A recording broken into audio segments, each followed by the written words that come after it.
Nepal elected president of UN ECOSOC, a historic moment. Imagine a world where every decision made at the global level truly delivers better outcomes for humanity. That's the ambitious vision Nepal has taken on as it steps into the role of President of the United Nations Economic and Social Council, ECOSOC. This isn't just a ceremonial position, it's a powerful platform to influence global policy and action. But here's where it gets controversial. Nepal's rise to this esteemed position isn't just a triumph for the country. It's a testament to the potential of smaller nations to lead on the global stage.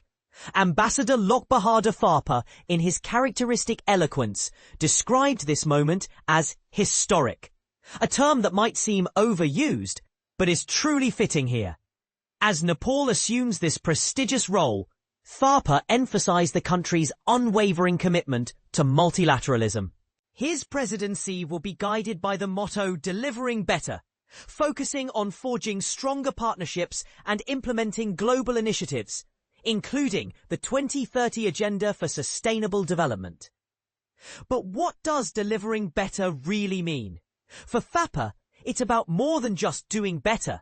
It's about restoring trust in multilateralism, bridging divides, empowering the most vulnerable, and translating lofty commitments into tangible action. In a world where global cooperation often seems to fall short, this approach could be a game changer. Joining Nepal in leading ECOSOC are vice presidents from Algeria, Spain, the Dominican Republic, and Armenia. Together they face the monumental task of steering the global agenda towards a more equitable and sustainable future. And this is the part most people miss. Can a smaller nation truly make a significant impact on the global stage?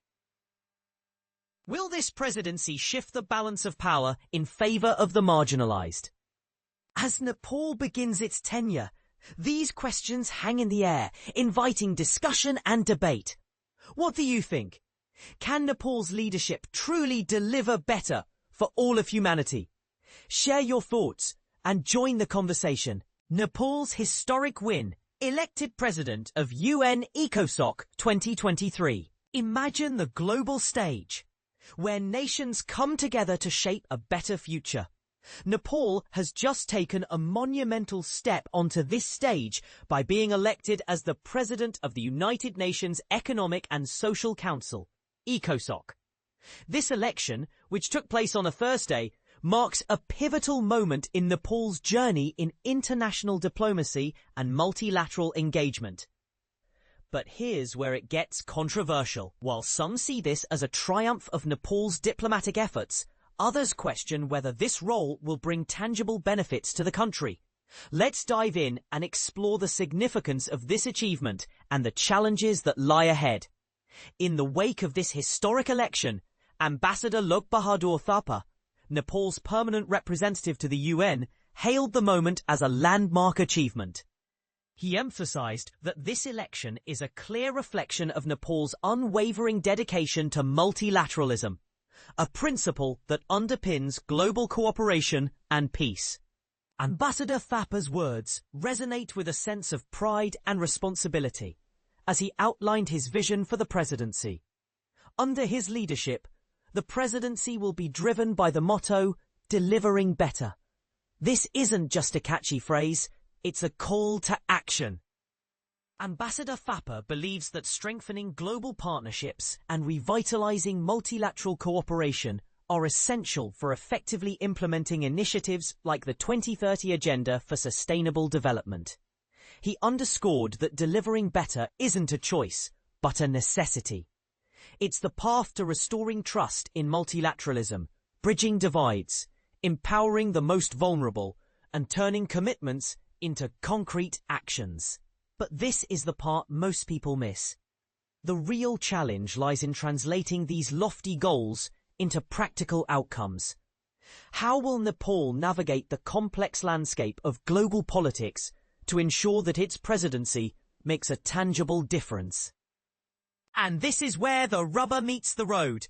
Will Nepal's leadership in ECOSOC inspire other nations to follow suit?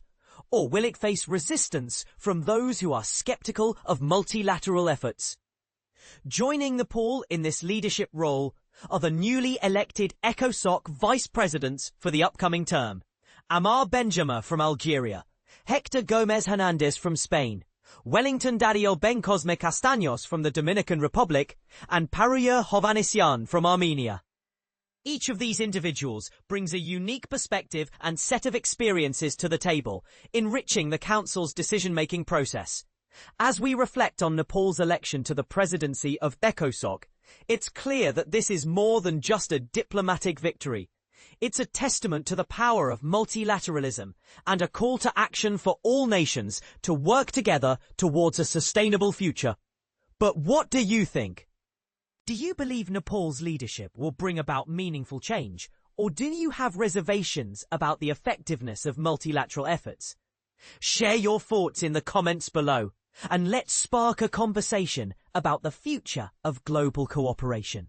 Delivering better.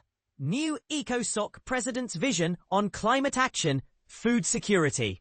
Imagine a world where the United Nations Economic and Social Council, ECOSOC, isn't just another bureaucratic body, but a dynamic force driving global change. That's the vision of the new ECOSOC president, Mr. Thapa, who has boldly declared that his presidency will be all about delivering better. But here's where it gets controversial. Mr. Thapa isn't just talking about incremental improvements. He's pushing for a radical overhaul of how we approach international cooperation and development. Let's dive in and explore what this means for the future of global governance.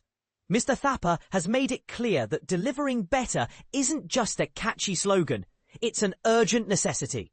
He believes that strengthening partnerships and multilateralism is the key to making the 2030 Agenda for Sustainable Development a reality.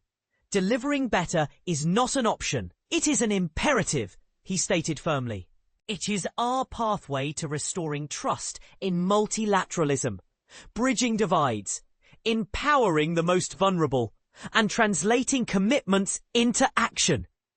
Strong words indeed, but can he back them up?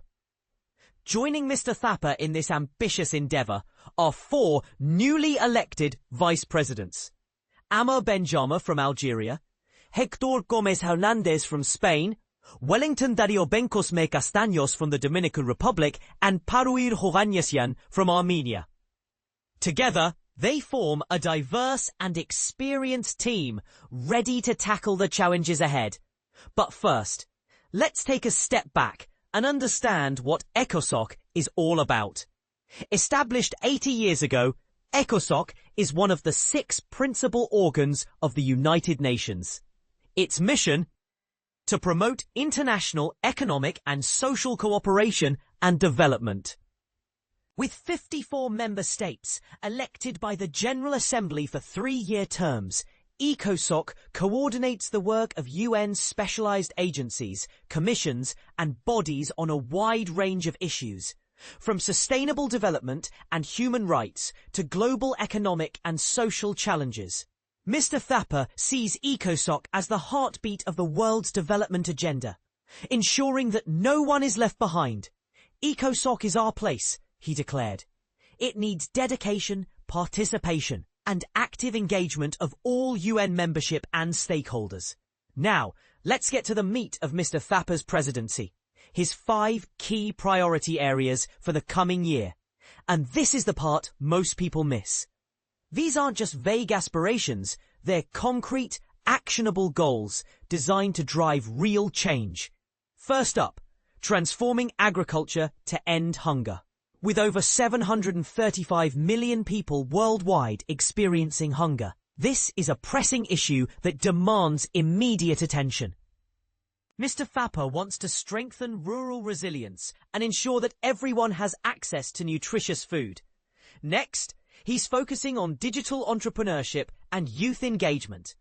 With a youth bulge in many developing countries, Mr. Thapa sees an opportunity to harness the power of young people and technology to drive economic growth and innovation.